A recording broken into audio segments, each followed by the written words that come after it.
is a friend that sticketh closer than any brother. He is dearest to us. He has our best interest at heart. There is none like him. There is none to compare unto him.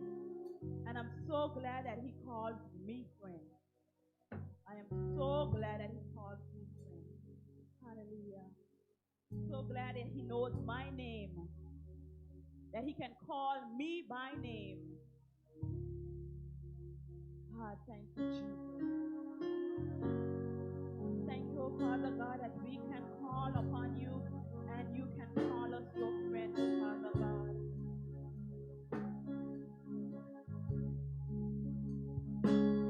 That we know your name, oh Jesus.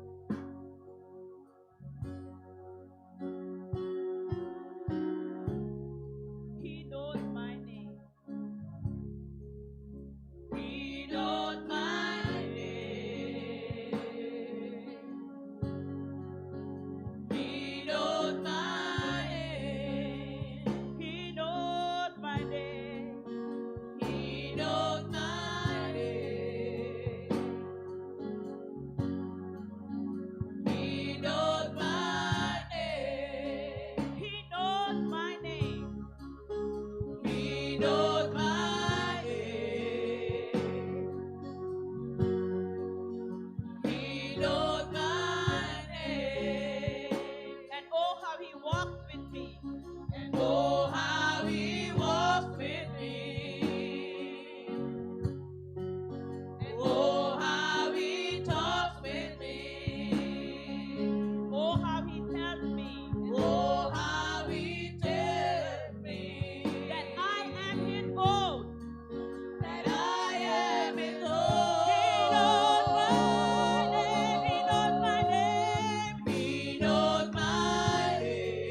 this time we receive tonight's tithe and offering.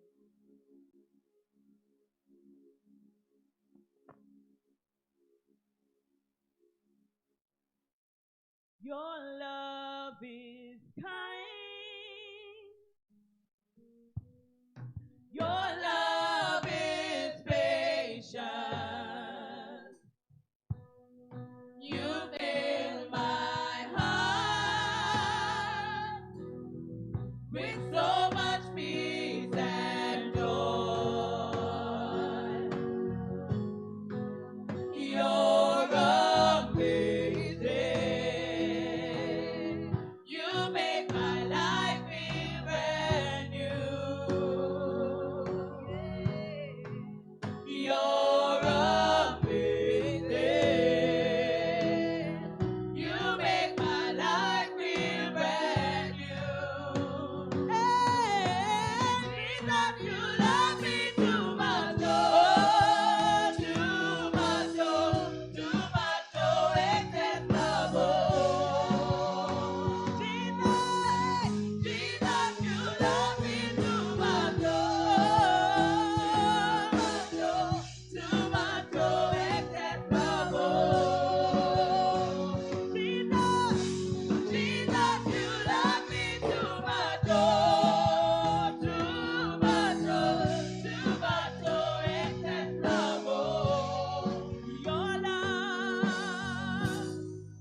love, oh God. Too much, oh. Too much, oh. Too much, oh. Too much, oh. Excess love, oh. Jesus, Jesus, you love me too much, oh. Too much, oh. Too much, oh. Excess love, oh. Jesus, you love me too much, oh. Too much, oh. Too much, oh. Excess love, oh.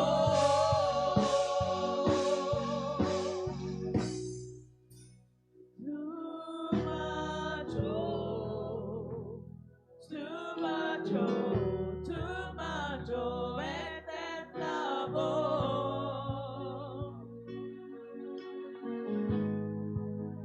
Too much, oh. Too much, oh. Too much, oh. Excess love, oh. Hallelujah. Hallelujah.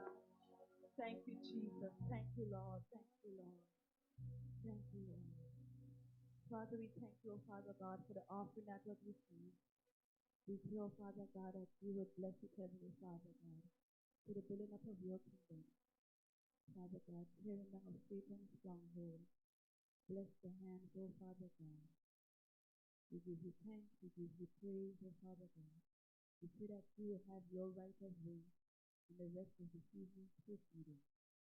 We place it all into your hand, and again we say, oh Father God, we thank you, oh Father God, that we can call upon your name at any given time, oh Father God, because you know our name, Heavenly Father God. We are yours, and you are our friend, and you call us friend, oh Father God. We thank you for the opportunity and the privilege, oh Father God, to come freely and worship you, oh Father God. We give you thanks and we give you praise, Heavenly Father God, for there is none. There is none to compare unto your name. We give you thanks, oh Father God. We give you thanks. We thank you, oh Father God, for loving us regardless of our circumstances, our situations, oh Father God. We are glad that you call us by name, oh Father God, and you call us friends. Father God, that we know that we can call upon you, Father God, even if there are times when we may feel lonely and no one is around, oh Father God. You are our friend, oh Father God. We give you thanks, oh God. We thank you that you love us. Thank you for loving us, oh God. For your never failing love. Your living people, Jesus. At this time, I will turn the rest of the evening's proceedings over to Brother Cook.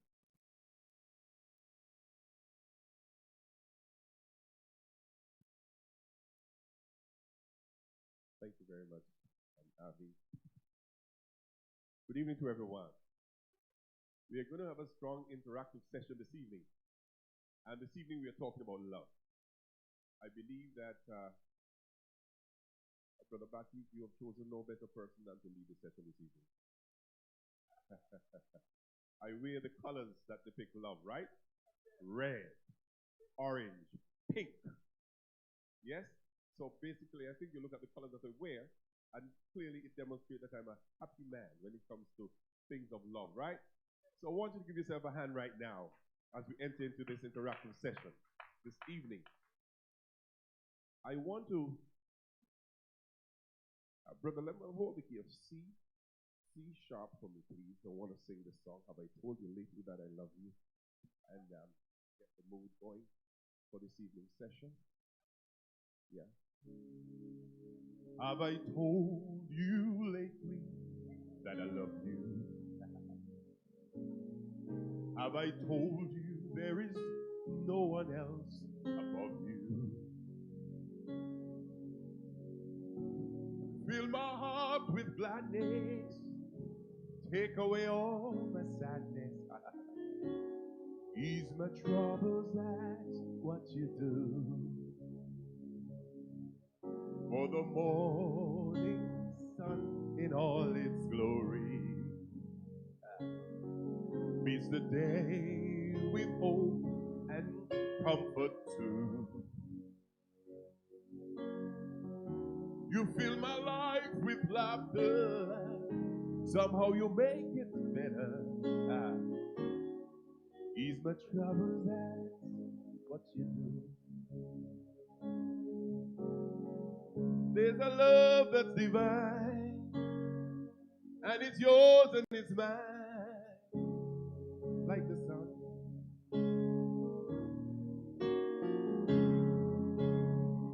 And at the end of the day, we should give thanks and praise to the one, oh, to the one. If you know it, sing it. Have I told you lately that I love you? Have I told you there is no one else above you? You fill my heart with gladness, take away all the sadness, ease my trouble, that's what you do. One more time for the morning sun. For the morning sun in all its glory meets the day with hope, meets the day with hope and comfort too. You fill my life with laughter, somehow you make it better. Ease my trouble, that's what you do. There's a love that's divine, and it's yours and it's mine, like the sun. Go ahead. And at the end of the day, and at the end of the day, we should give thanks and praise to the one, to the one. Have I told you lately? Brother Louis and wife, would you come right now and join me? Have I told you there is no one else above you? Fill my heart with gladness, take away all the sadness, ease my trouble, take away all my sadness, take away all my sadness, take away all my sadness, ease my trouble, that's what you do. Give yourself a hand right now. Thank you so very much. Brandon, if you put on the board for us, 1 Corinthians, yeah. Use the word love. I think that's the New King James Version. NIV. Sometimes I like the King James, but this time I like this one. It says, "Love is patient. Love is kind. It does not envy. It does not boast. It is not proud. It is not rude. It is not self-seeking. It is not easily angered. It keeps no record of wrong. Love does not delight in evil, but rejoice with the truth. It always protects." You saw what Brother did this morning? Give him a hand, please. Such a great message. Great message. Protection of the family. It says it always protects, always trusts. Trust is earned. You can't buy trust. Always hopes, always perseveres. Love never fails. But where there are prophecies, they will cease. Where there are tongues, they will be stilled. Where there is knowledge, it will pass away. Next verse. For we know in part and we prophesy in part. But when perfection comes, the imperfection disappears. When I was a child, I talked like a child. I thought like a child. I reasoned like a child. When I became a man, I put away childish things. I put them behind me. Now we see but a poor reflection as in a mirror. Then we shall see face to face. Now I know in part, then I shall know fully, even as I am fully known. Listen to this last verse. And now, at this present time, these three remain: faith, hope, love. But the greatest of these is love. Tell your neighbor, the greatest of these is love. The greatest of these is love. There are 7 Greek words to describe love. There's ludus. Ludus actually means it's a love that's crazy. You're flirtatious. When men flirt with ladies and tell them things that are just to turn them on, that's being ludus. The one we want to speak to tonight is, and then we all know about agape love. That is the love of God that has been extended towards us. For God to love the world that He gave His only begotten Son. Love is about giving. Anyone who says they love must give. Love is not just a word out there, but love means to share. Love means to give. Love means that if you were to say to me, there's also the familial love. And I think it's philautia. And that kind of love is, if you see your brother broken, you have to go to your brother. It's like we are here as family. It's not just blood relatives, but as family, we ought to love each other and care for each other. If I am broken, you're supposed to try and fix me. Not just tell me you're going to pray for me. It's just a password. Can we pray? But I need some funds. I'm broke. So come, give me some money. Don't just pray for me when you got the money. Amen, Brother Aiton? Yes, you give the money. That's the familial love. The eros love is the love that's between a man and a woman. It's so intimate.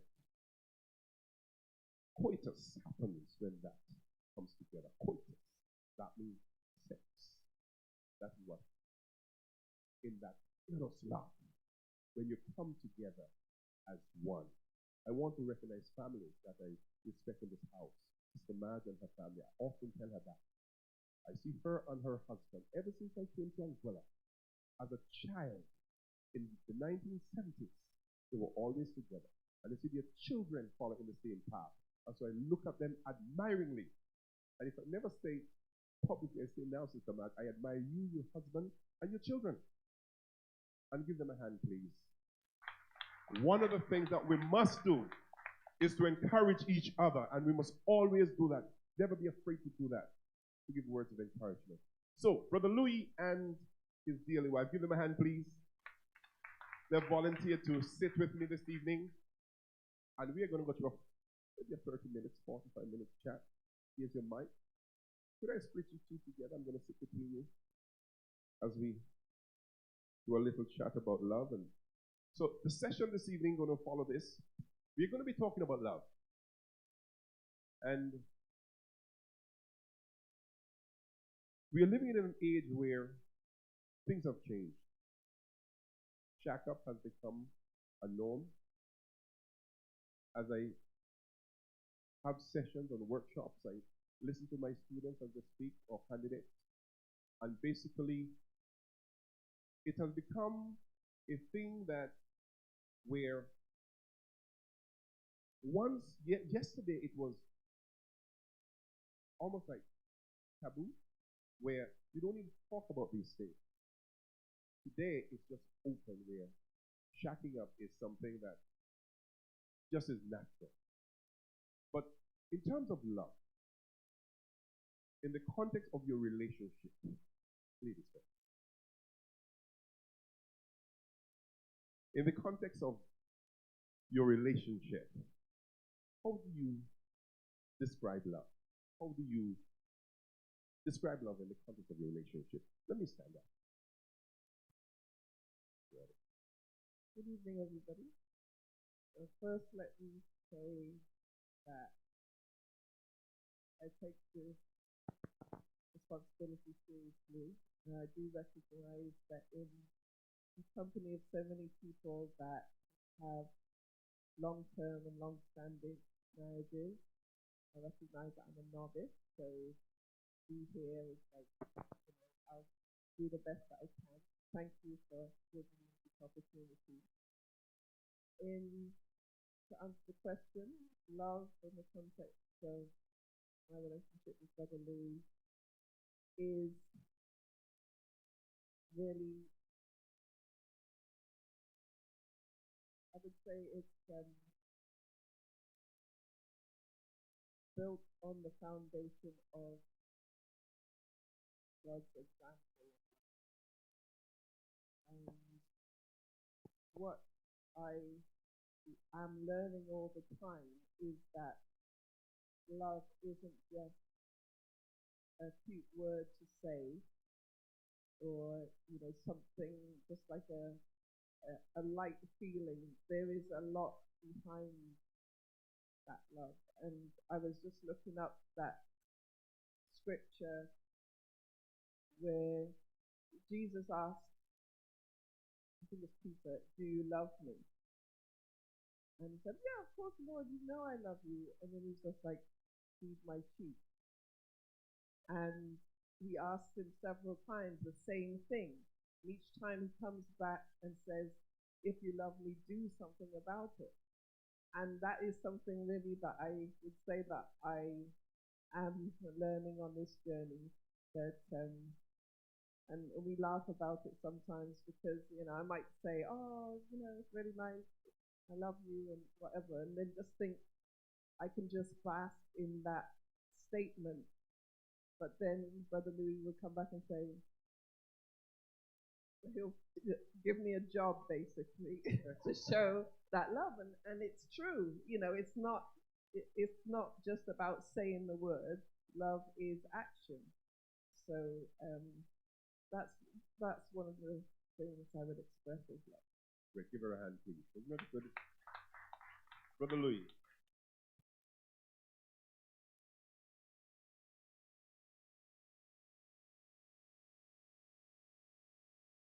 Then, brothers and sisters, I'm here because Brother Chris asked me to be here, and who am I to put how I feel uncomfortable in here talking this subject in front?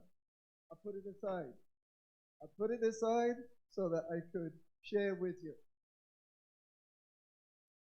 I live with, it's amazing the amount of work a man will do to avoid thorough thinking. Most people think Thomas Edison said it, but he didn't. I researched it. He was a portrait painter, a royal portrait painter in the 18th century named Joshua Reynolds. But the point is, so it means I have thought on this subject deeply. And the life skills course that we are doing in the men's group has put it in a nutshell for me. And the nutshell fundamentally and basically was a loving relationship has four corners. It has, which we all know, companionship. It has love. It has intimacy. And the fourth one, it has fellowship. That partner that you love enhances your fellowship with the Almighty. That's a very important ingredient of love for me. So all four of those variables are part of the package that represents love for me. Each just as important as the other. Because people haven't had any intimacy in decades, and they're still good companions together, and they still have fellowship with the Lord. But if you get all four, then you're blessed, and it's a joy. So I feel that is my belief as to what are the four foundation cornerstones of love. Thank you very much, Brother Louis. Now, you spoke about the four. One was companionship, intimacy, those two things.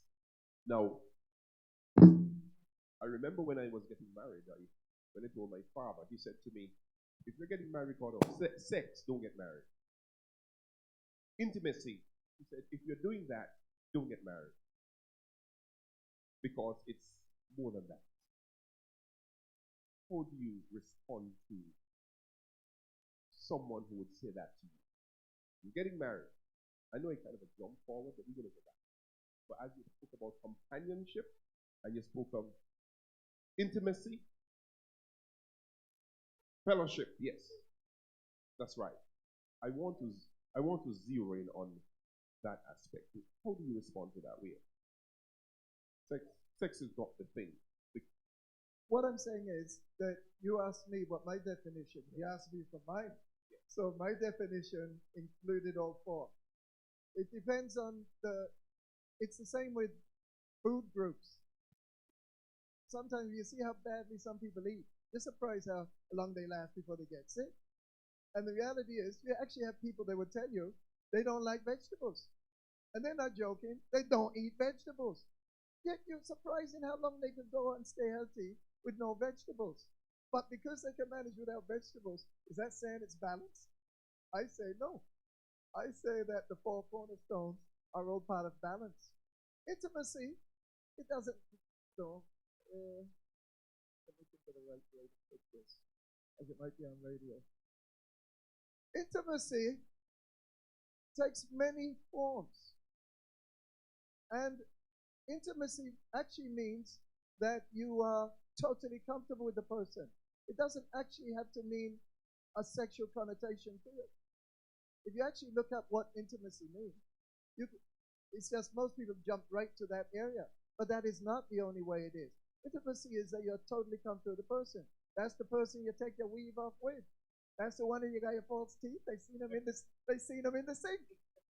That's intimacy. That's intimacy. That's the one that where you take your fancy shoes off and they see you mash up corns and you don't hide them. Those are the ones that see you when you take your nail polish off and it's yellow underneath. That's intimacy. And when you are intimate with somebody and comfortable with them, that is a blessing before God. Because there's people that aren't intimate with anybody, and until they got there, they wouldn't even answer their front door till they get the weave in place and they put on the right shoes. It's true. Politicians, they're good at that. They project what the people want to see. But most people don't even know who the politician is. They've never seen them in an intimate situation. Give him a hand, please. Very, very well-rounded. Miss Price. I'm going to come to questions. At the end, we're going to come to questions. Note 3 things that is most attractive about your husband that you can say publicly about him. You're not ashamed or afraid. And look at him in his eyes and tell him.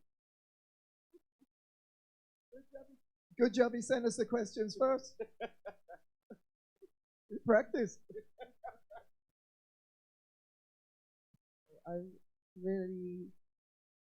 I do enjoy to look at my husband. He knows that. But I like that to me, he's very attractive. His body is symmetrical. And I like that he stays in shape and he's a good steward with his body. I like I like that he is a thinker, so that when any topic that we bring up, I already know that he's going to have an answer. It might not be the one I want to hear, but he's going to have an answer about it. And also communication. It's a real blessing that we do get to communicate very well. And we've always, from the start of our relationship, that's always been a key part, communication. Give them a hand. That is so great. Are we going to come back to communication? Because this is one of the key things in relationship. Talking to each other, sharing with each other, talking everything with each other. Brother Louis, you're going to look at her in the eyes. You want to go closer to her? Good. Okay. Got my glasses on. I wish you could get closer though. before I push you over. Oh, wow. No, look at that. Yes. Oh, yes. Very elegant indeed. What's the question? Three things you're going to say to her about three things that about her that you really, really like, you love. It's very easy. She's very creative. Look, very creative.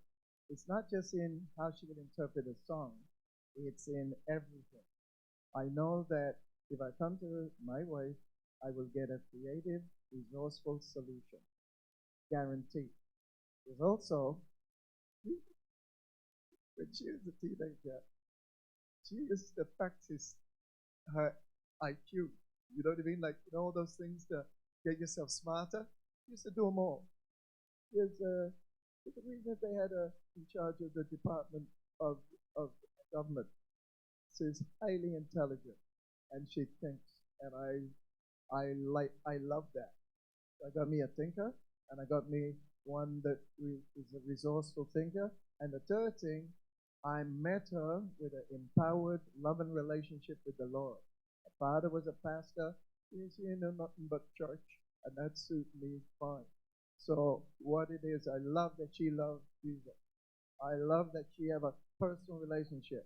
So it's not me lead her to that. It's her already there. That saved me a lot of ground and a lot of time. Give him a hand. Isn't that great? Note what he said. I met her with the Lord. So he did not have any struggle when it came to that. Now, Brother Louis, relationships, love. And this evening we are talking about love. One of the things that is so strange, we are seeing situations now where men loving men. As a matter of fact, I have men friends who are married, men who are married to men, and women who are married to women, and the whole situation. And I'll tell you, it's in the church, guys. It's in worship teams. They're big. You see a lot of them on televisions, and you listen to their songs. Some of those songs we sing, they are big. One of them was the gentleman who sang that lovely song, "Don't Let Another Wounded Soldier Die." Divorced his wife and went and married a man, and sung so many songs. How do we? How do we? And it's a sideline. How do we as men in our churches? And I'm directing to Brother Louis, because I know, as you said, he's a very strong thinker. I know he, as men, how can we develop our men to be real men? Because in the world out there, it is real. It is real. But our thing in the church, how do we steer our men to become real men? Some you see in churches, they walk with their hands broken, and they. No, I'm not teasing, eh? It's true. How do we as men, rather than pampering them in this situation, how do you see us as men helping them out of the situation? Mark you, it is already scientifically proven that it's not genetically passed on. It is not true. They've already proven that. It is behavioral. How do we? There was a bishop.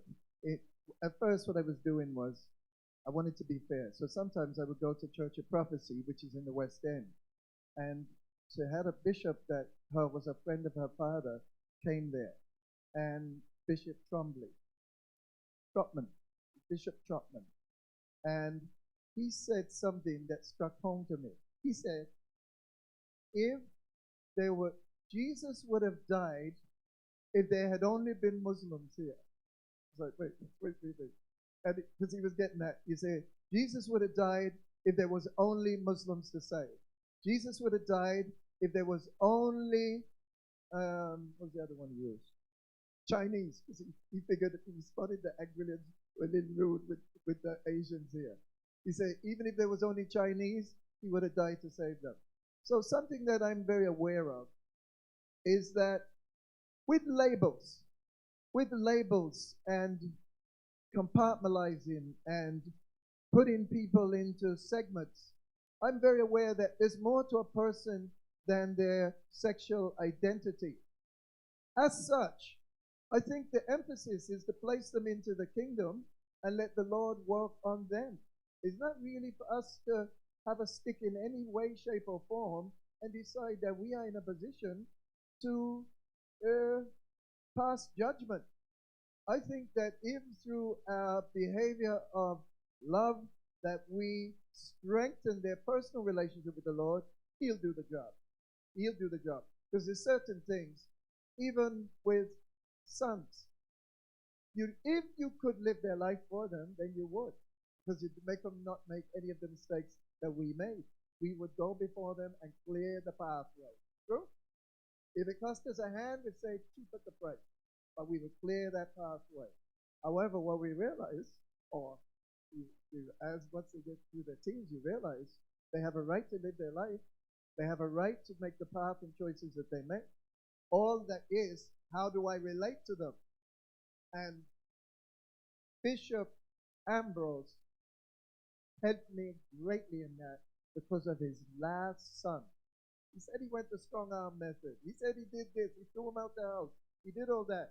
But as he grew in wisdom, he came around, and it saved me time because I didn't bother to do all those things then. What he said was, and I still remember because it put tears in my eyes, he said that he helped a lot of other men of God in positions of power and authority because of the stance he took.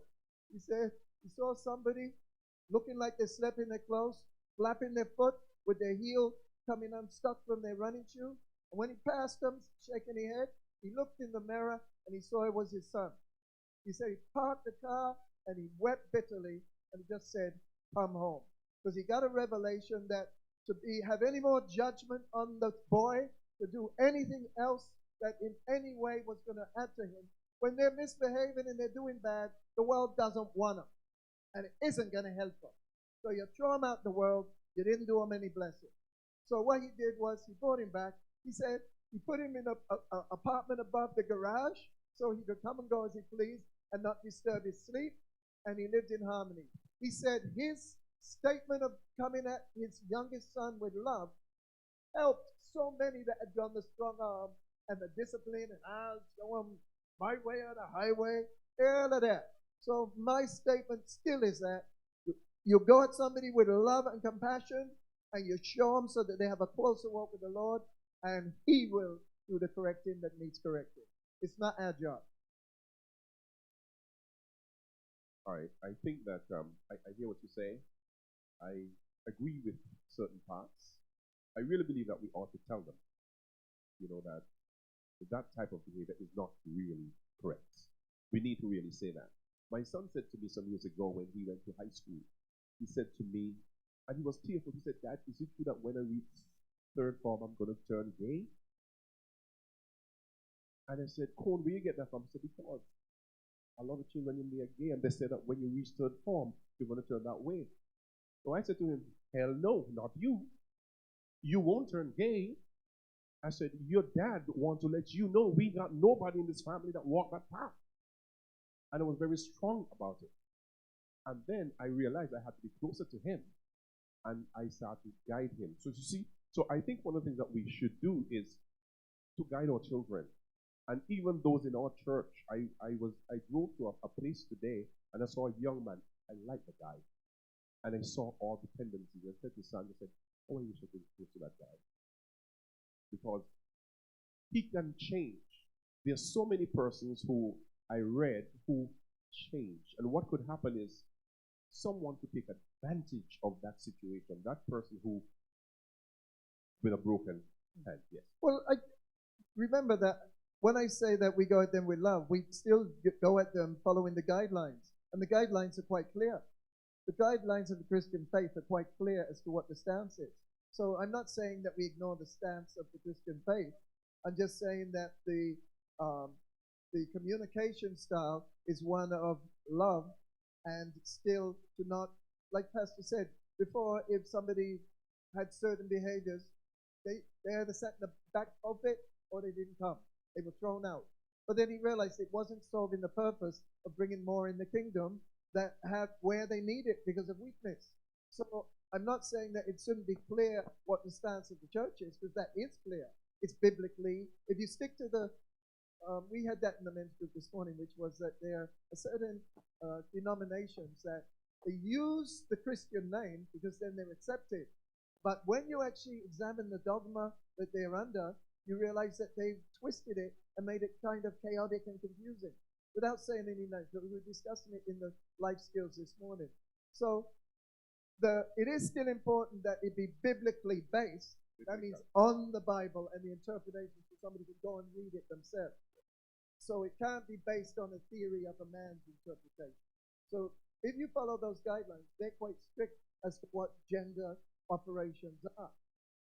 All I'm saying is that for us as a church body, when we are dealing with these variables, I still feel that what road is one of encouraging more walk with the Lord, because that will guide and change. Give me my hand, please. That is so profound what you just said. So profound. And Thank you. biblical rather than church. Biblical principles, yeah? And that is so key. I want to get back on target here now. And just a fact. What was that thing? That first thing that caused you to have a second glance at this man before you thought, I wanted to be my man. I wanted to be my man.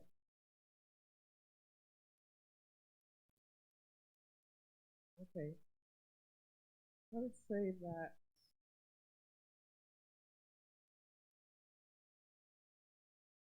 from working with him and observing how his life unfolds and what happens, he always says the Lord loves him, and that if something's going on that's an adverse situation, that God will sort it out. And over time, I've really seen that to the point where sometimes I have to say, Lord, I'm your child too. What about me? You know, because he really work things out for him. For example, if his schedule seems a bit full because he's got several clients and it's like 10 in a day, he's like, the Lord will sort that out. Like, I'm scratching my head because I know there's 2 people coming at 1 o'clock, and there's, knowing what's going to happen there. And then without doing anything about it, so one calls and says, I can't make it today. And another one, 2 other people say, I have to rush to St. Martin, so I can't do so he ends up with a number that's manageable. And he really does reinforce that all the time. And I just see it in action. Also, the other thing is, because of his communication gift, I've watched where he was able to get people to, as he's mentioned before, get people to buy large packages for sessions with him. And you watch these people, and you know the amount they're handing over. And as they're handing over the check, they're like, oh, thank you, Lee. Thank you. They're thanking him for letting them pay him. And it's just like, wow. So it's really seeing the blessings of the Lord in his life that, it makes you take a double look and appreciate that. Give Brother Louis a hand, please. That was so nice. No, but I really think that Brother Louis does have the gift of the gab. There's no question about it. He really does. And there's no question. He does a fine job. He works on my mother. And he does a fine, fine job. The guy is professional. There's no question about it. And so when they hand that check over and say thank you, he deserves every penny. And even more.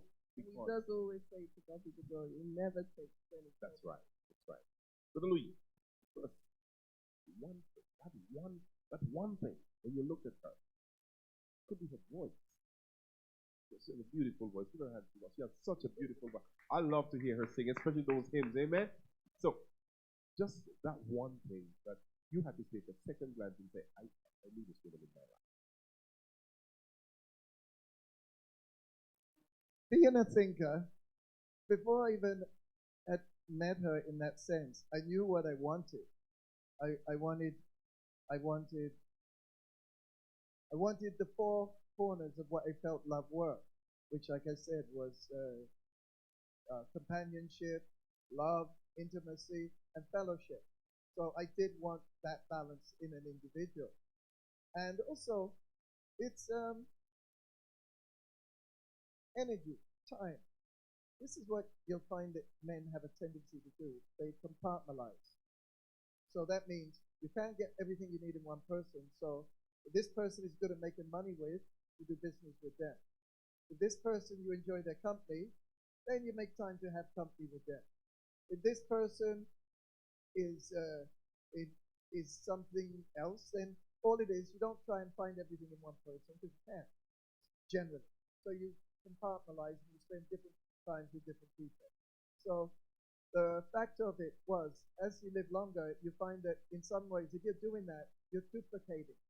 You're duplicating a lot of time and attention in different areas. So it's easier if you can find everything in one. So what I really wanted was somebody I could work with, somebody I could have all four corners with. And she's a person that has fulfilled that role in my life quite efficiently. It's not that she really made any overtures to me whatsoever. She never saw me in that light because I'd known her for years, so we were friends. But it was for me, it was me. I picked her. I was the one that said, you. She said, well, Louis, I'm glad you picked me because I wouldn't have picked you because I wouldn't have picked. She's not the type to go picking. So she wouldn't have picked. So she would just go without. She has no children. She's never been married before. It's not something she would have done from her upbringing. It was for me to have come to that term and then look, and then I approached and said, you're what I want. And then I just said clearly, I said, the only thing I'm going to do with you is I'm not going to hide how I think. And I think a little unusually. Because if somebody doesn't have a personal relationship with the Lord, they won't understand some of the things you do. If the Lord tell you give your last dollar, you give your last dollar because you know he's a great paymaster. And if he really put in your spirit and said, give your last. If you're dealing with a rational, logical person with no relationship with the Lord, they're going to be like, are you gone mad? Where are we getting that from? And I've seen it to the level which I really understood it when I was attempting to express how you could open the gates of abundance, but you got to get seed in the ground and you got to plant before you can give, before you can get. So I actually gave the person $100 and I said, look, just out of this, because their business was failing, everything was falling apart. And it's their testimony because they're dead now. They didn't even make it to 60. And I said to them, I said, just tithe some. I don't care what amount. Tithe some. I didn't see them for a couple of weeks. I saw them. I said to them, how's it going? How's business? They said, worse. The Spirit tell me. I looked at them. I couldn't help it. I smirked a little. I said, how much did you tithe? How much did you tithe into the house of the Lord? Look at me. You know when somebody's thinking about lying? They're like that. They said, Louis, you don't understand. I had to pay my phone bill. I went,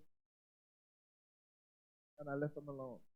They didn't get it. They had so little faith in the Almighty on whose ground they stand, and on who gives them the life in their body, that they could not part with a dollar. So if you deal with somebody like that, you get to see what no faith does to a person's life. So what it was, I was very aware that I had to make it clear as to why I did so many times during that courtship. I'd say, why did I do that? And lots of times she would guess wrong. She'd say for a logical reason. I'd say, no, I gave it put him to do this or for that. So the point of what I'm saying that for is that it takes a while. You got to show a person what was your thinking, because then they have a choice. They get a choice to walk away. if they don't like how you think. But you got to let them see the true you. Because if somebody really doesn't like what you think and you hide it, sooner or later, whether you hide it or not, they're going to read it. And when they read it, if it's stuff they don't like, they will not stay. Even if they stay in the house with you, you lost them. So the best thing you can do from the beginning is show who you are and don't be on your best behavior. Show them exactly what you think and what you like. And that way it saves time. And I told her the same. I said, be who you are. And what it turned out, she had so many traits that were, there's a bit to be said about culture. There's a funny truth with culture. I come of Caribbean parents that met and had me in England. She comes of Caribbean parents that went to England where they had her. So we were born of Caribbean parents, which means you're not quite the same in the culture that you are. You're aware you got black skin and all around, all your friends got white. So it's a different culture. You're imposed into another culture. From there, my family immigrated to Canada where I lived 20 odd years. But she went to Canada to get a master's and go to university, so she was in Canada. She chose, from having been educated where she could have stayed in Canada or England, to come back to the Caribbean. I did the same thing, which means I prefer to be in the Caribbean culture than the northern English culture or the Canadian culture. But unless you've lived in them both, most people here, they're running to go to them. I was born in them, and I came here for a 2-week vacation, but it was a time when I was with the relationship that I did have the Lord. I didn't understand the theory of water baptism, but I did understand the importance of prayer. And it was when I was here, the Lord quickened me to realize, up there, you look like you got a lot, but if you're not paying attention to the intangibles of stress, busy, taxes, running, all those things are actually costing you life force. The Lord holds your life in the palm of his hand. But your job is to be a good steward. So it does matter if you're doing those 3 walks a week. That is so kind of you. I want us to, I know that you want to give us a little testimony too. But that's very, give him a hand, please. He's trying to give us a little testimony thing about himself. But Louis, you spoke about her not being married. You were married before. You were divorcing. Yeah. If you were to give us some advice, and I'm glad that you spoke about that, what should be some of the things that we need to look for, knowing that you had been through that? Tell us. I'm very serious.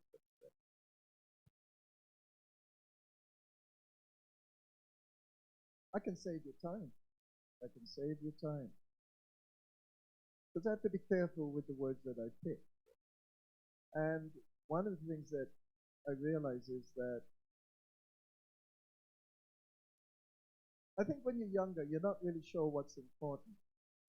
You have certain ideas in your head as to what you think the priorities should be. And one of them was being under Pastor Ambrose, Bishop Ambrose's ministry. One of the things is, you're not fulfilling your God-given role if you haven't married and raised a family. In a sense, he drilled that in our heads a lot. And so it's not something that I really had looked at when I was in Canada. I really didn't. But when I was here, I realized that I started to do wealthy people in Capchaluca. And at first, now I do no hotel work hardly, unless it's a client I've known 20 years. But back then I did. I did a lot of hotel work there. And the Lord had me come at a time when it really wasn't anybody else here for one summer, because there'd never been a 90% occupancy in Capchaluca. The year I came, there was. So suddenly I started getting all this work at a time when they told me I wouldn't hardly get any. It got busier and busier. I started to deal with wealthy people that I would establish rapport with them so they would talk. We're dealing with very wealthy people that were very lonely. And what you realize they've done is they had invested in career, they invested in abundance, and they invested in nobody, not man, woman, or child. And many times they were with employees there. So they would have their personal assistant that they paid for. So they pick where they're going to eat. They pick everything. They act like it's their friend, but it's not. Because the friend hasn't got any say and does what they're told and will get a paycheck at the end of the month. So I started looking at it. I said, boy, Louis, if you don't invest in relationships, you don't have any when you're older. And when you're older, even if you don't have children, you invest in the younger generation. Because what, you think all your friends and peers, they're going to be dribbling like you. When you're 90, all your friends are going to be 92. So you don't just invest in your own peers. You invest in those vulnerable ones that right now they're more irritation than anything, and you buy them uniforms, and you go and get them school shoes, and you go look out for them, because those are the ones, if you've built up a love relationship with them, when you are old and gray and wrinkly and don't look as pretty as you used to, then they will come and look for you because of that love bond they have with you. And I realized I was not invested. As soon as anything was a bit of work, I pushed it aside. That was my life. But Bishop Ambrose made me look at that. So I was already in the market for a wife. So then you look at what you decide the tick list is. But as you're younger, the tick list isn't that wise. So the skill set there is that the best thing you can do is have somebody that has a personal relationship with the Lord. Don't you fix them. Don't you tell them to.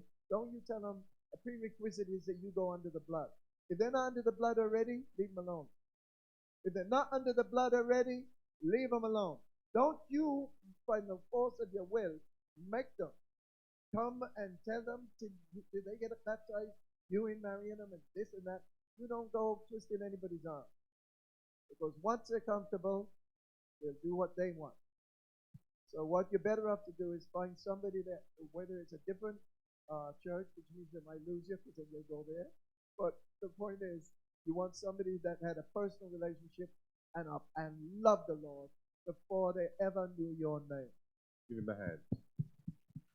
Now, I'm going to open the floor, 5 minutes of questioning. Any questions that you have, you can direct it to either Louis, his wife, or myself, and anyone from the congregation can also come up. Any questions? Even if it's disagreements. Even if they're disagreements. Brother Bernard, you'll be the first. You spoke this morning and you were so prolific. Grace, you want to ask a question?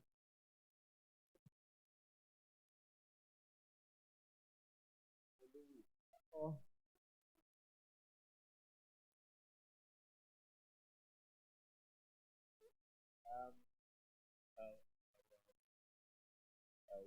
I love your talk, but I want to ask one question to both of you. On finance, I love to talk about money. I like to talk about money because money is one of the issues that we have in marriages. With me and my wife, she controls the finances because I can't count very well. I get.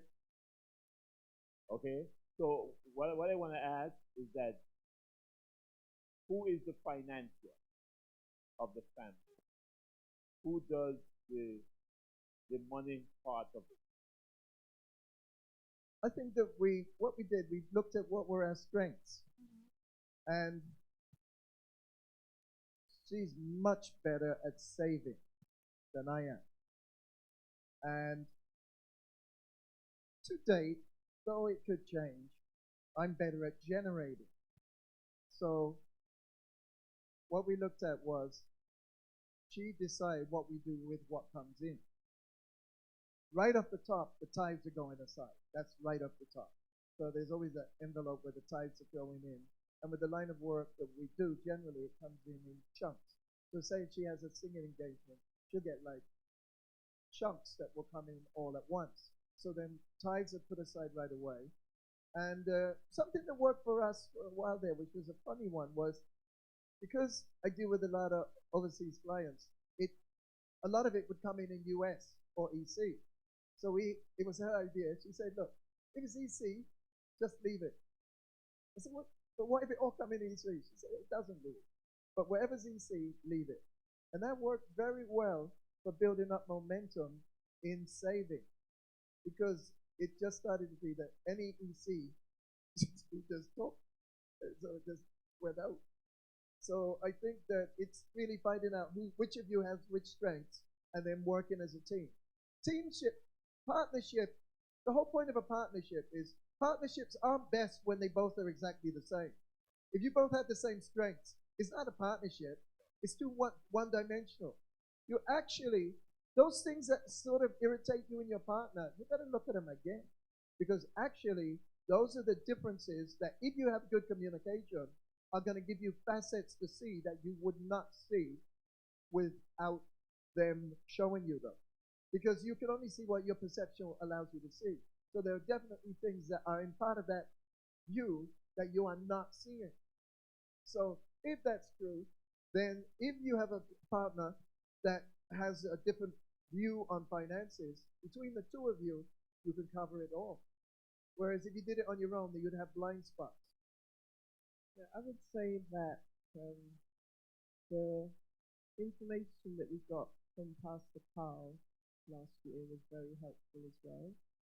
Because it came at a time when I'd started to watch a secular series about finances, and a lot of what they've been saying in that show, he reiterated it.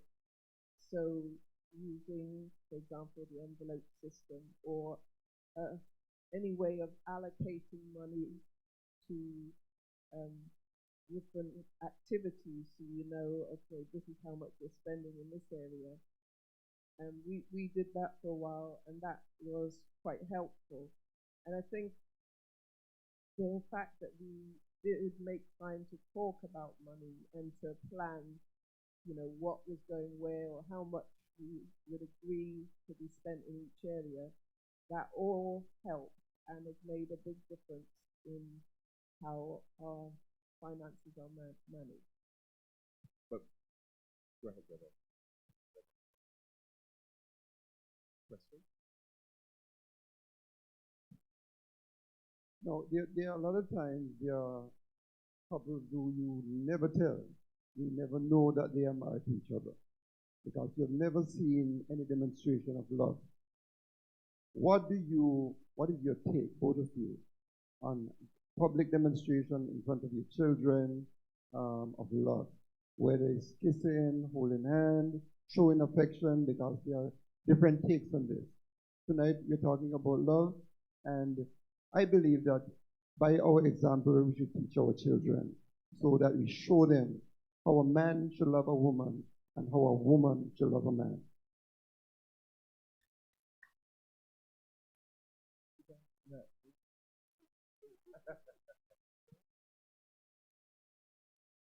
I think that a lot of that's cultural. And it depends what culture you are, even to what you're allowed to do. If you're in the Middle East, you go doing that, see what happens to you. So a lot of it is cultural. And it depends what culture it is.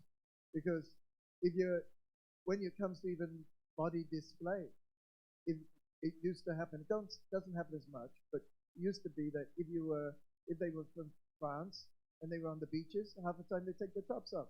They're not being rude. To them, they didn't even know what the big deal was. Whereas if you're in England, that's just not happening. So what that all is, it's part of culture. And how does a person look at culture? So then you got to look at some cultures like the Japanese. They don't even shake hands. They put their hands together and bow to you. They don't touch you. Why? Because it's a very crowded place. And so it becomes the norm to give a person some space. If you see what goes on in their subways, you wouldn't even go on a ride on them. You really do get people whose job is to push you in. So that it's a complete stranger push you and shove you into other strangers in the subways. That's what their crowding is like. So their cultural norms as to what they would accept is again different. Here, something that, having been exposed to many cultures, one of the things that has been of interest to me with Anguilla, and I've studied it with the Caribbean islands, sometimes they get more like the home country than the people in the home country. So, for example, in India, they're still having 4 o'clock tea. They don't do that in England anymore. But here, they still celebrate the Queen's birthday. They don't do that in England anymore. And that's England, but we're still doing it here. So the culture that this was part of the culture was the British Commonwealth. And ain't nobody more uptight than the British. So that's here. So part of that is these men would have sooner not look at their wife and give her a kiss on the lip in public. They wouldn't do it. But it's cultural. And I don't think there's anything, I'm not really going to get caught up as to what the displays of affection mean to a different person. Some people can express more love and affection with holding somebody's hand than somebody else necking in public. So I think it's more what is the norm for that person and that couple as to how they express affection. Yet affection should be expressed. And the other thing is non-sexual touch, because that's what some people don't know, and they don't get to differentiate between the two. Some people, unless it's to do with sex, there is no touching. So they never see non-sexual touch. So the only touch that they ever get if somebody is attempting to seduce them is a sexual touch, and they think that's an affectionate touch, but it isn't. An affectionate touch can be non-sexual, but comforting and intimate, which means holding hands, hugging, going, walking arm in arm. But if somebody isn't trained to see that, they actually don't know the difference. So it is important that families display. Like my boys feel nothing. They think they have a little muscle man, but they give their dad a big hug because they never quiet. Why? Because they got ruled with touch. So they know touch. So they'd be like, okay, we went through this thing. They'd be like, no, second I take it, but I still laugh that for them that is normal with their father. So they do need to see that. Yes, some of those things, and it's good when men can hug their sons and can be affected with them. But when it comes to husband and wife, in our culture, I think that is something that some do and some don't. I remember once my son came into our bedroom and he saw me. My head was in his mother's, well, not in her bosom. I was lying on her bosom. And he was offended and he took a book and threw at me. And I was there, and Sandra had to put her hand up, or else he would have knocked me out. and and I recognized, listen, he was about over 8 or 9, 13 years old. And there I was. I said, oh my God, I need to expose my love for her more publicly rather than privately. So what I try to do is to let them see me. I'll go behind her in the kitchen and I'll, rub myself against her so that I could see, I love your mother. Because it was almost like, wow, I'm shutting a door, and he came with a book and he just opened the door, and then when he saw it, it was, you see? So and I'm sure Brother Batty, you agree, where, the touching and the petting is very, very important. I was in a pool some time ago. I think Sandra and I, we were at a hotel, and someone came and asked if we were newlyweds, or something like that. I felt like a little child, and I wanted to display my love for her, so I was kissing around in the pool. And one of the things, no one knew who we were. So the person came and said, it was a defining moment for me. Yeah? And sometimes those are something that can be really. But one of the things that Brother Louis and his wife spoke about is, remember, ladies and gentlemen, marrying someone who loves the Lord. That's key. That's key. Someone who's on the same page with you. That is key. Now, let's talk about disagreements in marriage. I have a perfect marriage. Very perfect. It is so perfect that the imperfection is so perfect that you can't even, the imperfection is so imperfect that the perfection take over the imperfection, and the perfection take over the imperfection, and the perfection take over the perfection. Now you're confused as well. You see what I'm saying? Let's talk about some of the imperfections. Brother Louis, let's get on to the nitty-gritty. Over the next 5 minutes, we're going to talk about. I'll give you 1 minute to respond. Well, I'll tell you an interesting thing. If you have the right person, their imperfections don't bother you. And that sounds funny, but it's true. Because if you think about it, whatever family you're raised in, I was raised with sisters. So I grew up with sisters, so there's certain things. So for one person, it might be something like where the toothpaste is squeezed, little details. But if you marry somebody that is very similar to how you were raised, you'll find that lots of things don't bother you that maybe they thought would bother you, but they just didn't. Uh, Even humor is a funny thing, but not everybody's humor is the same. Somebody, me, I could tease. But some people, you tease them, they're not joking. They're going to give you some rude words, and they're going to get mortally offended because they don't find it amusing. Their humor doesn't run that way. Or somebody else might think you're the funniest thing. Like, my mother-in-law loves my humor. So lots of times I make her laugh. She's like, I'm adding to her health. I make her laugh. And so I think that there's little details that most things, honestly, you're not going to take them on. If you're going to major in minor, there's a mindset of dissatisfaction. And something that I learned in this ministry is you better cultivate a spirit of satisfaction. So this is how it goes with me. I didn't even know. She pointed it out to me. She said, I knew I should have done that. I said, what? She said, I just was going to add you another dish to your meal. But you already told me. No, I went to do it. You said, no, I got enough. He said, what I spoke with you, whatever I give you on your plate, you're like happy with. But if I try to give you more, you never take more because I got a spirit of satisfaction. So I already scanned the plate. I'm like, whatever it is, I'm happy with it. Go to give me more? I don't need more. I'm happy with it. So I train myself with the same thing. If you want to look for faults, you're going to find plenty, including with yourself. But what's the point? The smartest thing you can do is cultivate a spirit of satisfaction and look for what you do like and keep your eyes on that. Then more will happen. People know when you're judging them. We all know people that we feel are really looking into the critical eye. What do? Shift from them, and we don't associate with them. They're not getting that cooperation to the level they would have if we felt that they loved us and were comfortable in accepting it. True? So I'm very clear on that. That you better just have a spirit of satisfaction. Look at your partner for what you do love and what you do enjoy, and discard the rest like the crumbs of a plate to go in the garden. How do you feel when you're being ignored and you're saying something particularly? Give him a hand, please. That was nice. You particularly want his attention, and he's preoccupied. How do you feel it? Yeah. You want to hit him on his head, but you pull back.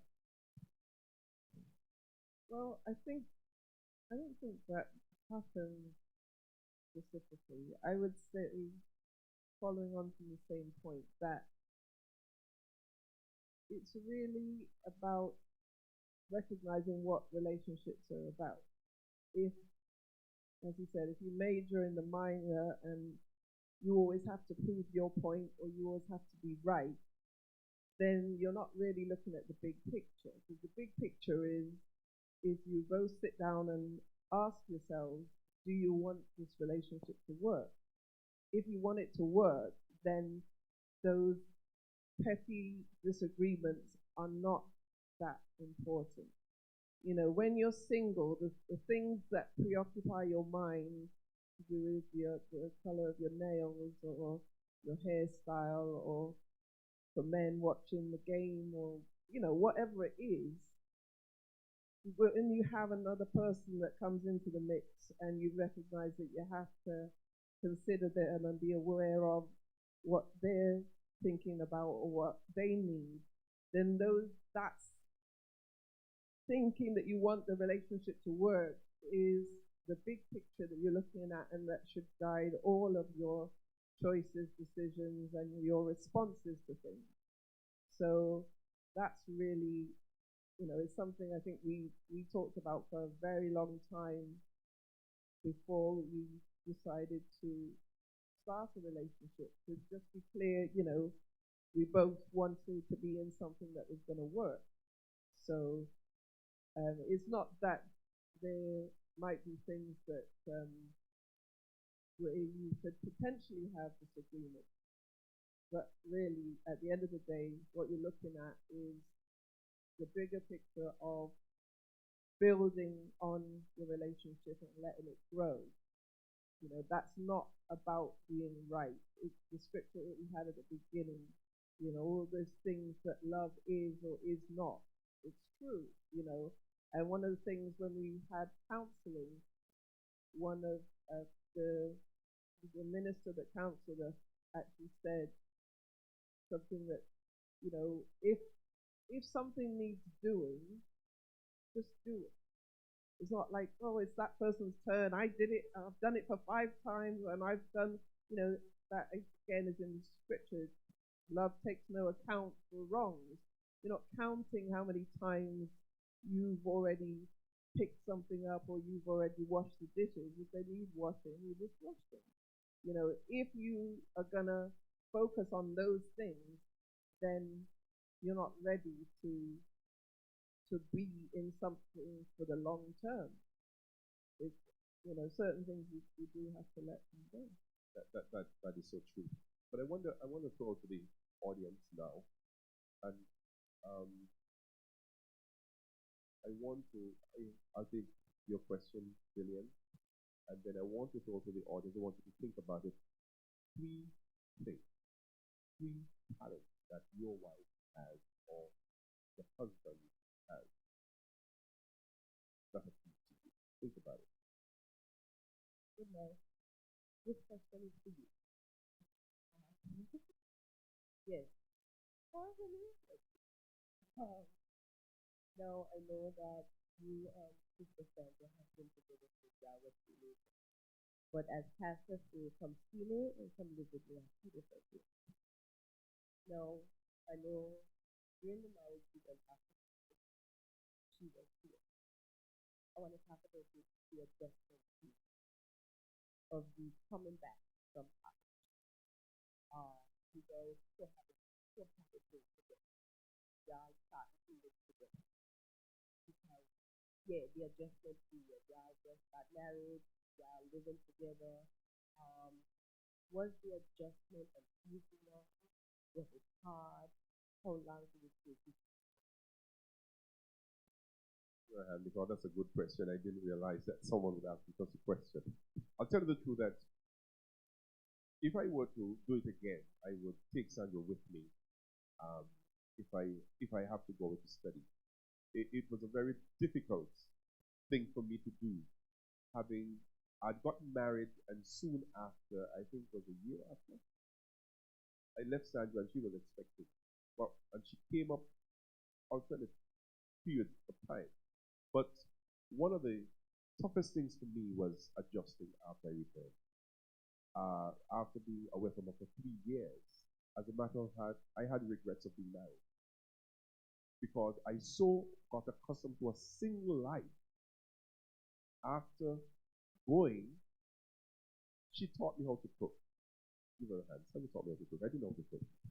The first thing she taught me how to cook was liver. And so she taught me a sense of independence. After she taught me to cook liver, how to cook rice, how to cook fish, how to cook chicken. And so she gave me a level of independence. So after that, I was like, I could do all this stuff. So when I returned home, I felt like I could do this for myself still. And there were frictions between us. And so it took me a year or so, and then we had Dillian come along, and then she didn't want to see me during Dillian period. So it was a tough period. But we had to adjust. Like you said, I had to look at the bigger picture, and that was the key. Thank you for the question, Dillian.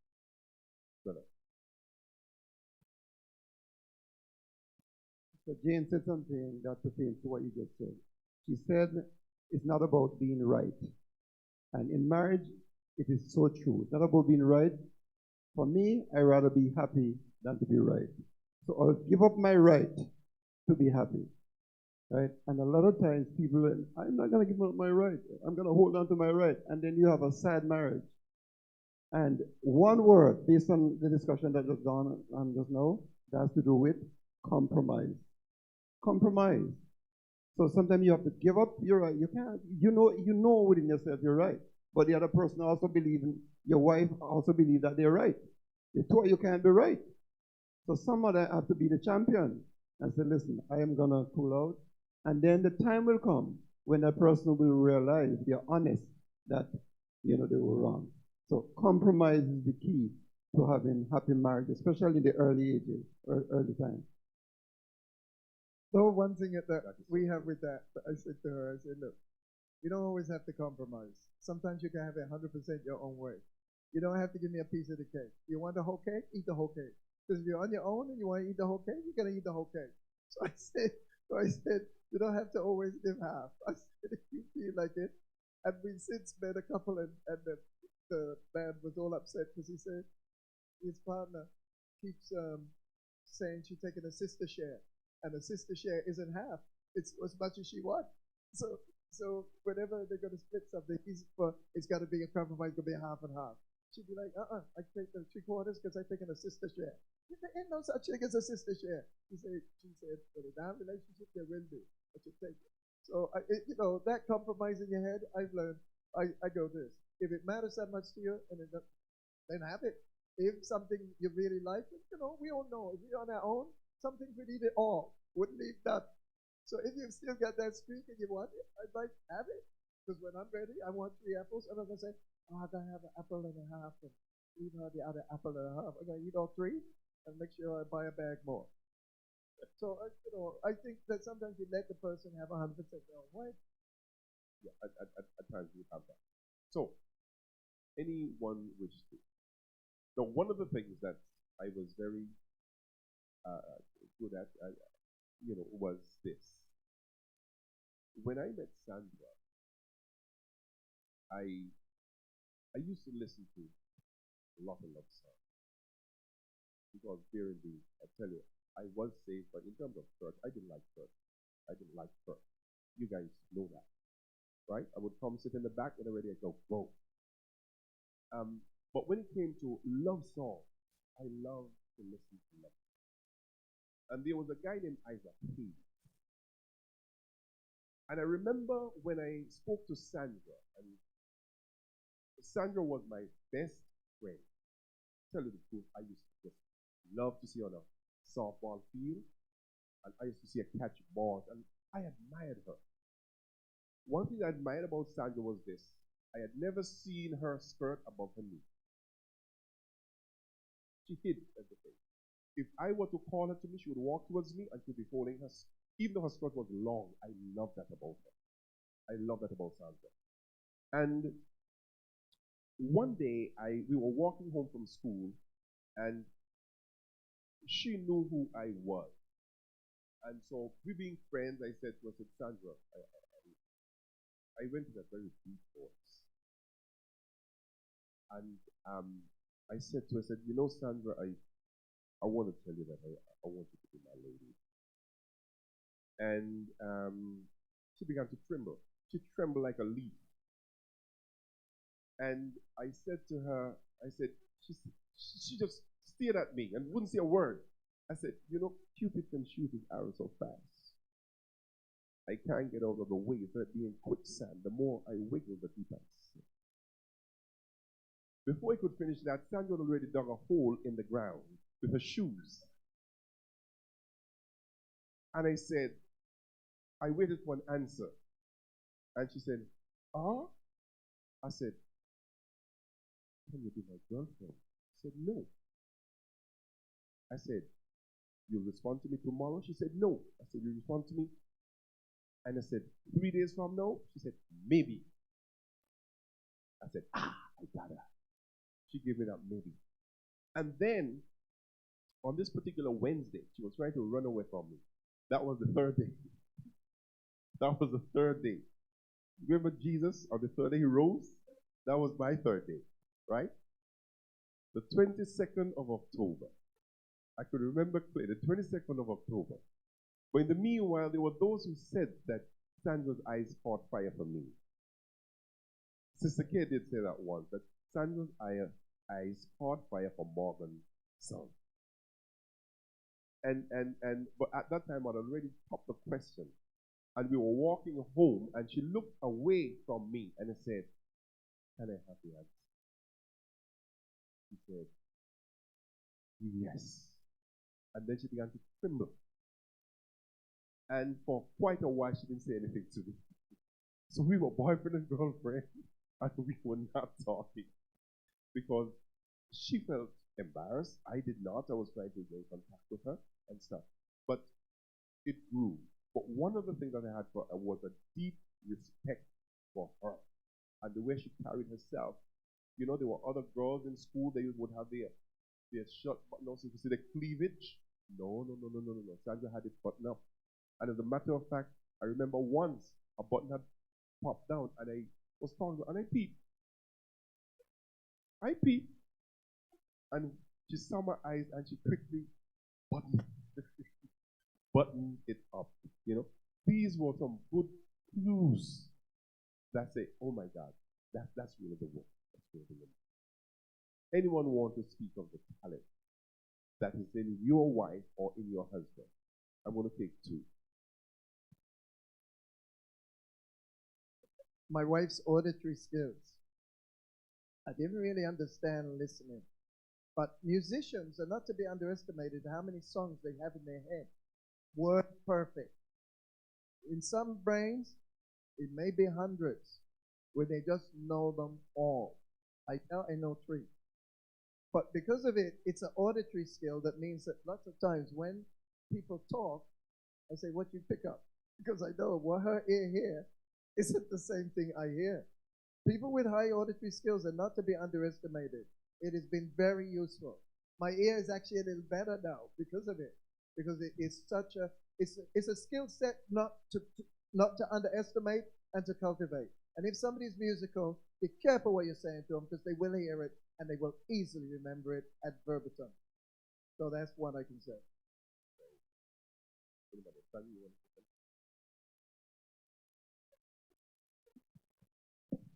Seems like he's fishing.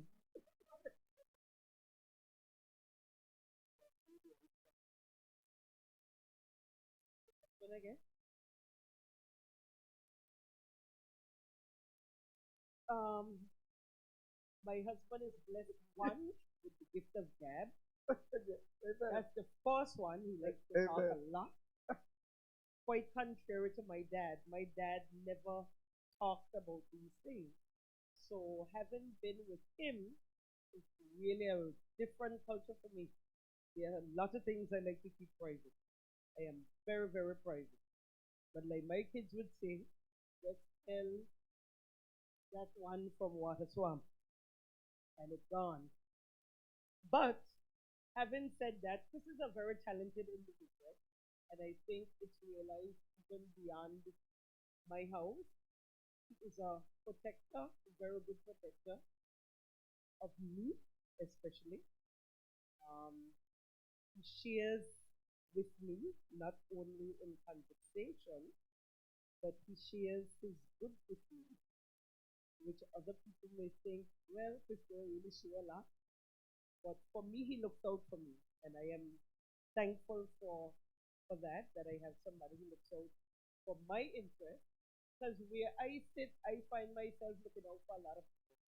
I have my mom, and she has no one on earth besides me. Period. And so I have to look out for her. My dad left us 20 years ago, and she became my responsibility.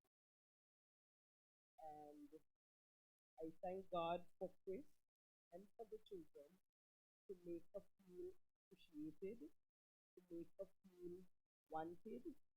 She wants for nothing. We don't force her to do anything she doesn't want to do. And we thank God that she is with us, just to be there, just not to be lonely. She's not a lonely person because we have a cat by the name of Tom Tom, and sometimes we kind of compete with it as the disease life. Tom Tom is very curious, and so is my mom. So let me just try to explain. And we love her, and we want everyone to know that we love her and we appreciate her. She doesn't want me to leave her sight. Everywhere I go, sometimes I just feel her behind me. But that's when a mom has one child, eh? And that is why personally I did not want one child. I wanted like six, to be honest. Because I love kids. I really, really love children. God granted us three plus two grandkids, and we love them a whole lot. But getting back to the subject, um, Chris has always been a good helpmeet. He is the life of the house. When he enters the house, everybody knows that the presence is there, that he is there. Okay? So from the time the door opens, you feel different. He's here. And I give God thanks for a good spouse, because if your spouse ain't right, your life ain't right. To be honest, you could really get messed up if things aren't going the way they should. And contrary to what he was joking about, we do not have the perfect marriage. Um, because I'm a Richardson person, he's a Richardson too. So there are certain things that I do not stand for. And I think everybody knows me. If I don't stand for something, it shows on my face. Okay? But he knows when he sees that face, and he quickly changes behavior, and we are back on track again.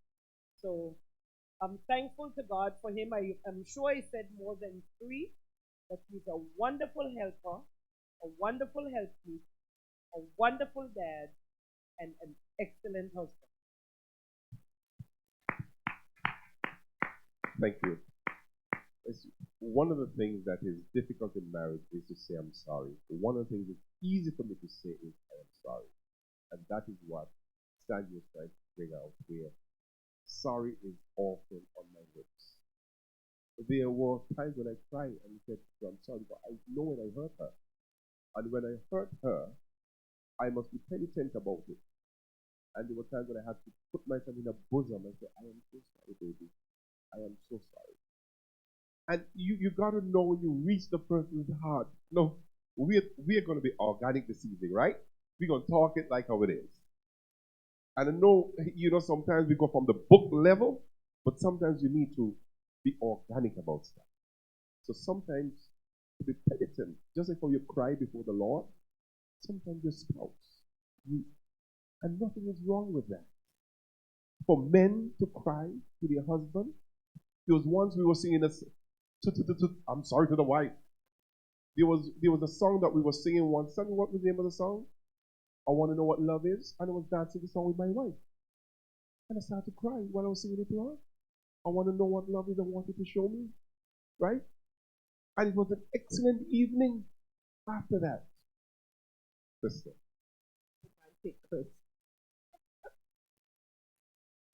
One of the things I want to talk about is and Chris always talks about one of the things all of us say, and it is the background. He's the lady with the pearl. Don't ask who to stand for. Yeah.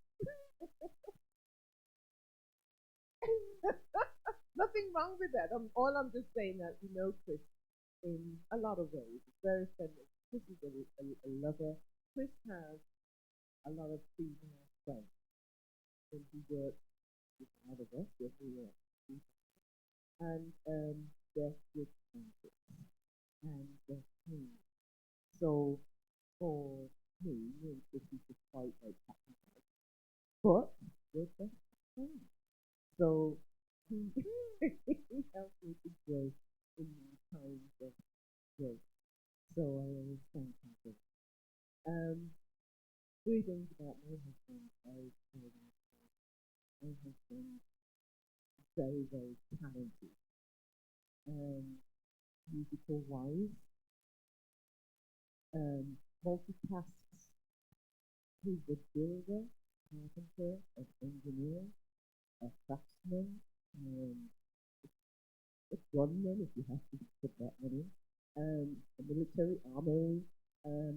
He has been given a gift, and he uses them for his family to make sure the home and everything is safe, and also for others who are interested or need help, he will help people. my husband's very friendly. He knows a lot of people. He would say he's not, but he knows a lot of people. A lot of people respect him. And that is also another very important thing. They come to his aid for anything that he may need because of the way he's always going out towards others. And he loves his family very much and will always protect and provide. He's a provider for us. So I give God thanks to my husband, and one of the most important things, he's a man of God. And of lately, his faith is getting stronger and stronger, which is we had here in 2014 when Prophetess Cynthia came. She prophesied over him and said that the Lord is going to teach him. And I have come to see my own eyes the intensity of his developing his wisdom, the man of wisdom, and how he has developed praying, speaking in tongues, going into his chamber and praying. You may not see him around church all the time because of his job now that he's doing, but the one thing that I'm really excited about is that area, that God has taken him on another level and has been faithful to he will teach him, not he, the Holy Spirit, things come to pass. And it's so wonderful for me. And he's just a great individual. And I thank God. Oh, and he loves a lot of animals. He loves dogs. Dogs. We got another dog the other day from Barbados, and all these dogs that are coming in, they have their own passport, they have their own birth papers, certificates, they have the whole 9 yards, their pedigrees, and we just love them. No, that's two that are from Barbados. We have Django, who came from St. Martin. We had Samson, who just passed away. And then we had Fifi, who somebody ran over. And that was one of the most intelligent dogs I've ever known. It's Fifi. That is so nice. Give her a hand, please. It's always good when you can publicly speak of your spouse and make it a practice to speak well of your spouse each time you get an opportunity. Never see the negative in that person. Don't speak of the negative. Speak of the positive. And it's very important that we do that. We speak of the positive in our relationships. There is absolutely no perfect relationship. Every relationship must see high seas. That is how it grows. That is how relationships grow. High seas. But you got to stay in the ship. We have to stay in the ship. No relationship. I remember my Uncle John. He got married at age 36. He was a virgin when he got married. As a matter of fact, the night he went to bed with his wife, he fainted. He fainted. They had to rub him down with horse rub down.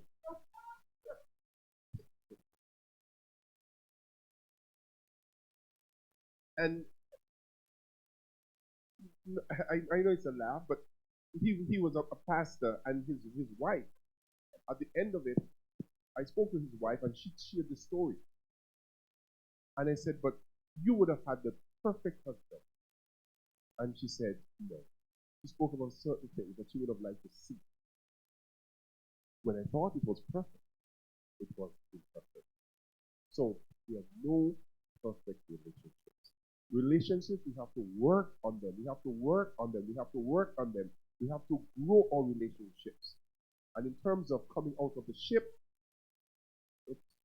does Charles want me to stand here?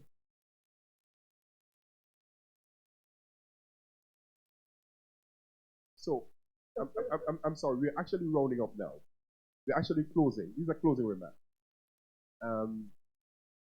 So basically, what we're looking at, the fact is that in relationship, there are no perfect relationships. None whatsoever. So basically, what we're going to do, we're going to love our spouse. We're going to share with them. We're going to care for them in every way, shape, or form. Never speak ill. Remember the scripture I started? Love is kind. Love knows no wrong. I want you to give both of them a hand for joining me this evening and for sharing with me this evening. All right? So let us all stand, please.